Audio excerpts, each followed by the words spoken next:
بسم اللہ الرحمن الرحیم۔ بخاری شریف حدیث نمبر 7۔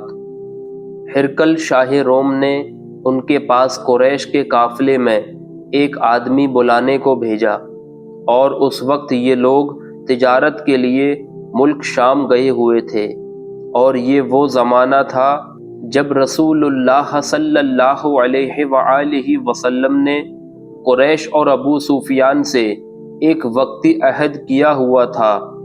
جب ابو سفیان اور دوسرے لوگ ہرقل کے پاس ایلیہ پہنچے، جہاں ہرقل نے دربار طلب کیا تھا، اس کے پاس روم کے بڑے بڑے لوگ، عالم، وزیر، امیر بیٹھے ہوئے تھے۔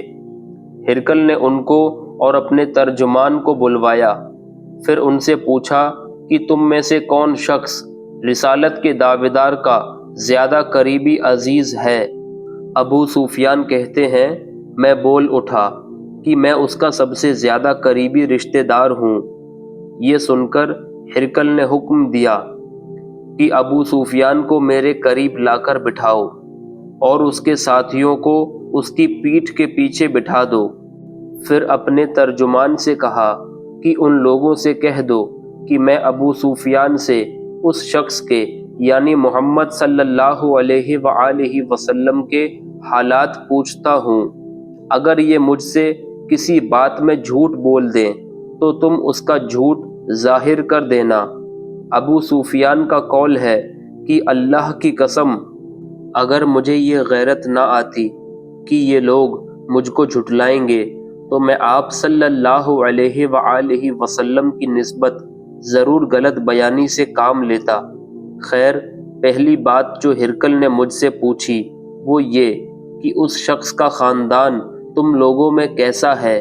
میں نے کہا، وہ تو بڑے اونچے نسب والے ہیں۔ کہنے لگا، اس سے پہلے بھی کسی نے تم لوگوں میں ایسی بات کہی تھی؟ میں نے کہا، نہیں۔ کہنے لگا، اچھا اس کے بڑوں میں کوئی بادشاہ ہوا ہے؟ میں نے کہا، نہیں۔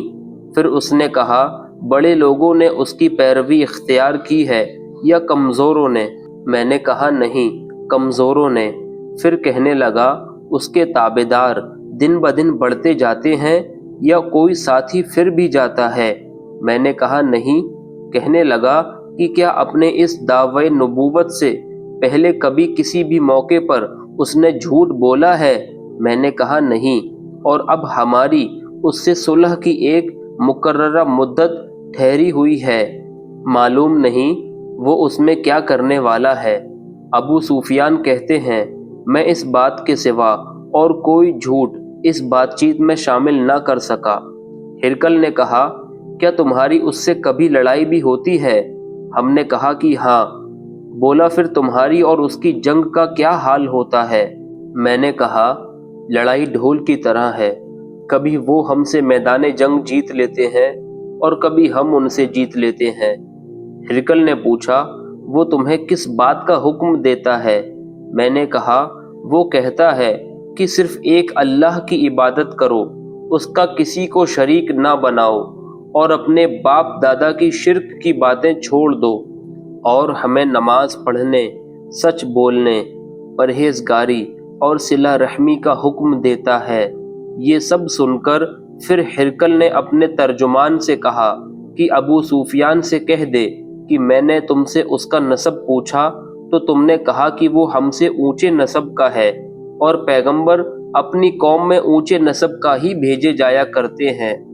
میں نے تم سے پوچھا کہ دعوی نبوت کی یہ بات تمہارے اندر اس سے پہلے کسی اور نے بھی کہی تھی تو تم نے جواب دیا کہ نہیں۔ تب میں نے اپنے دل میں کہا کہ اگر یہ بات اس سے پہلے کسی نے کہی ہوتی تو میں سمجھتا کہ اس شخص نے بھی اسی بات کی تقلید کی ہے جو پہلے کہی جا چکی ہے۔ میں نے تم سے پوچھا کہ اس کے بڑوں میں کوئی بادشاہ بھی گزرا ہے؟ تم نے کہا کہ نہیں۔ تو میں نے دل میں کہا کہ ان کے بزرگوں میں سے کوئی بادشاہ ہوا ہوگا تو کہہ دوں گا کہ وہ شخص اس بہانے اپنے باپ دادا کی بادشاہت اور ان کا ملک دوبارہ حاصل کرنا چاہتا ہے۔ اور میں نے تم سے پوچھا کہ اس بات کے کہنے یعنی پیغمبری کا دعویٰ کرنے سے پہلے تم نے کبھی اس کو برا بھلا کہنے کا الزام لگایا ہے؟ تم نے کہا کہ نہیں۔ تو میں نے سمجھ لیا کہ جو شخص آدمیوں کے ساتھ برا بھلا کہنے سے بچے وہ اللہ کے بارے میں کیسے جھوٹی بات کہہ سکتا ہے؟ اور میں نے تم سے پوچھا کہ بڑے لوگ اس کے پیرو ہوتے ہیں یا کمزور آدمی؟ تم نے کہا کمزوروں نے اس کی پیروی کی ہے۔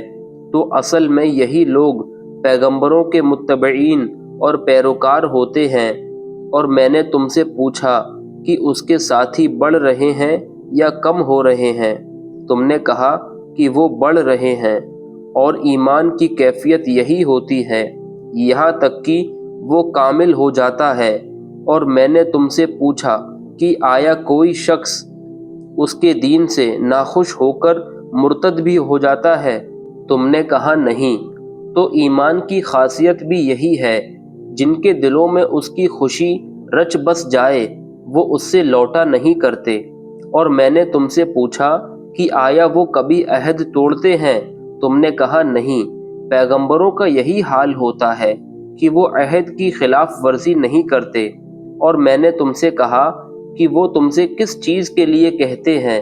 تم نے کہا کہ وہ ہمیں حکم دیتے ہیں کہ اللہ کی عبادت کرو، اس کے ساتھ کسی کو شریک نہ ٹھہراؤ، اور تمہیں بتوں کی پوجا سے روکتے ہیں، سچ بولنے اور پرہیزگاری کا حکم دیتے ہیں۔ اس لیے اگر یہ باتیں جو تم کہہ رہے ہو سچ ہیں تو بہت جلد وہ اس جگہ کا مالک ہو جائے گا کہ جہاں میرے یہ دونوں پاؤں ہیں۔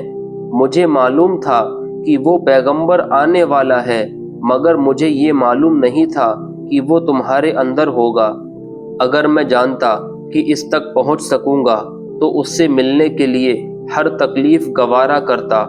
اگر میں اس کے پاس ہوتا تو اس کے پاؤں دھوتا۔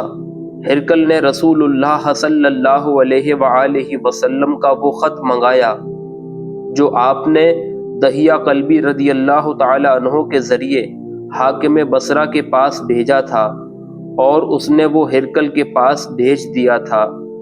پھر اس کو پڑھا تو اس میں لکھا تھا، اللہ کے نام کے ساتھ جو بہت ہی مہربان اور رحم والا ہے۔ اللہ کے بندے اور اس کے پیغمبر محمد صلی اللہ علیہ وآلہ وسلم کی طرف سے یہ خط ہے شاہ روم کے لیے۔ اس شخص پر سلام ہو جو ہدایت کی پیروی کرے۔ اس کے بعد میں آپ کے سامنے دعوت اسلام پیش کرتا ہوں۔ اگر آپ اسلام لے آئیں گے تو دین اور دنیا میں سلامتی نصیب ہوگی، اللہ آپ کو دوہرا ثواب دے گا۔ اور اگر آپ میری دعوت سے نافرمانی کریں گے تو آپ کی رعایا کا گناہ بھی آپ ہی پر ہوگا۔ اور اے اہل کتاب، ایک ایسی بات پر آ جاؤ جو ہمارے اور تمہارے بیچ برابر ہے، وہ یہ کہ ہم اللہ کے سوا کسی کی عبادت نہ کریں اور کسی کو اس کا شریک نہ ٹھہرائیں، اور نہ ہم میں سے کوئی کسی کو اللہ کے سوا اپنا رب بنائے۔ پھر اگر وہ اہل کتاب اس بات سے منہ پھیر لیں تو مسلمانوں تم ان سے کہہ دو کہ تم مانو یا نہ مانو، ہم تو ایک اللہ کے اطاعت گزار ہیں۔ ابو سفیان کہتے ہیں جب ہرقل نے جو کچھ کہنا تھا کہہ دیا اور خط پڑھ کر فارغ ہوا تو اس کے آس پاس بہت شور غل ہوا، بہت سی آوازیں اٹھیں اور ہمیں باہر نکال دیا گیا۔ تب میں نے اپنے ساتھیوں سے کہا کہ ابو کبشہ کے بیٹے نبی کریم صلی اللہ علیہ وآلہ وسلم کا معاملہ تو بہت بڑھ گیا، دیکھو تو اس سے بنی اصفر روم کا بادشاہ بھی ڈرتا ہے۔ مجھے اس وقت سے اس بات کا یقین ہو گیا کہ نبی کریم صلی اللہ علیہ وآلہ وسلم بہت جلد غالب ہو کر رہیں گے، یہاں تک کہ اللہ نے مجھے مسلمان کر دیا۔ راوی کا بیان ہے کہ ابن ناطور ایلیا کا حاکم، ہرقل کا درباری اور شام کے نصارہ کا لاٹ پادری بیان کرتا تھا کہ ہرقل جب ایلیا آیا تو ایک دن صبح کو پریشان اٹھا تو اس کے درباریوں نے پوچھا کہ آج ہم آپ کی حالت بدلی ہوئی پاتے ہیں، کیا وجہ ہے؟ ابن ناطور کا بیان ہے کہ ہرقل نجومی تھا، علم نجوم میں وہ پوری مہارت رکھتا تھا۔